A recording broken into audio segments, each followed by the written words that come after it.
হাসপাতালের মর্গে পড়ে আছে বাবার নিথর দেহ। পাশের মেঝেতে সন্তানের বুক ফাটা কান্না আর আর্তনাদে ভারী হয়ে উঠেছে হাসপাতালের পরিবেশ।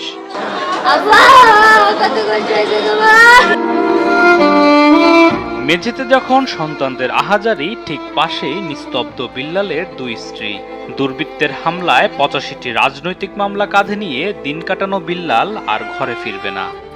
১৭ বছর কষ্ট করছে বিএনপি কইরা, এখন বিএনপি আইছে, এখন মরে গেল। সারা জীবন জেলের ভিতরে খালি গেছি আর আইছি কষ্ট করতে করতে গো। বিল্লালের দ্বিতীয় স্ত্রী যখন স্বামীর অপেক্ষায়, তখন প্রথম স্ত্রী চাইছেন হত্যার বিচার।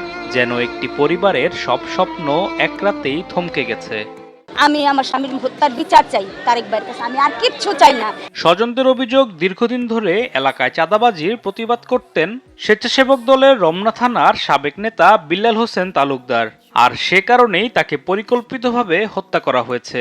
সোমবার রাত ৮টার দিকে মৌচাক আনারকলি মার্কেটের সামনে দুর্বৃত্তের ছুরিকাঘাতে গুরুতর আহত হন তিনি। ৪-৫ জন মিলে আমার আব্বুরে ধরে সাইডে নিয়ে গেছে। পরে আরেকজন ছিল, ও কি করছে, গিয়া বুকের ভিতরে ডাইরেক্ট ছুরিটা দিয়ে পালমাইরা দিয়া দৌড় দেওয়া চলে গেছে। তারপর আব্বু একটা চিৎকার দিছে। এর মধ্যে বাবু আবার গেছে ছুরি নিয়েছে, ছুরি বাইর করে আমার মনে করেন পাট মারতেছে। কেউ পায় না, মামার সামনে পড়ে গেছে, মামার ডান পাশে ও পাটটা মারছে। স্থানীয়রা জানান, রক্তাক্ত অবস্থায় বিল্লালকে উদ্ধার করে রাত 9:15টার দিকে ঢাকা মেডিকেল কলেজ হাসপাতালে নেওয়া হলে কর্তব্যরত চিকিৎসক তাকে মৃত ঘোষণা করে। এই হত্যাকাণ্ডে রমনা থানা যুবদলের আহ্বায়ক দিদারুল ইসলাম বাবুর নাম উল্লেখ করে অভিযোগ তুলেছেন প্রত্যক্ষদর্শীরা। একটা বিস্কুট খেয়ে কোটে গেছে, 85টা মামলা। বাবু এটি নেতৃত্ব দিতে আছে, ওইখানে আওয়ামী লীগের লোকজন নিয়ে একটা গ্রুপ পাকাইছে।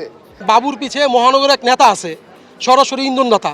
একটা মহানগর যুবদলের নেতা যদি বিদ্যুতের ফুটপাতের লাইনের টাকা নেয়, তো এর চেয়ে দুর্ভাগ্য বিষয় বিএনপির কিছুই নাই। এ ঘটনায় মামলা প্রক্রিয়াধীন রয়েছে বলে জানিয়েছেন রমনা থানার সহকারী কমিশনার মাজহারুল ইসলাম। বলেন, জড়িতদের আইনের আওতায় আনা হবে।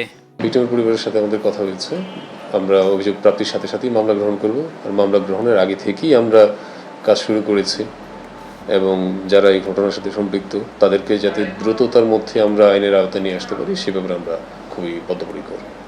এ ঘটনায় অভিযুক্ত দিদারুল ইসলাম বাবুকে বহিষ্কার করে রমনা থানা যুবদলের কমিটি বিলুপ্ত করা হয়েছে।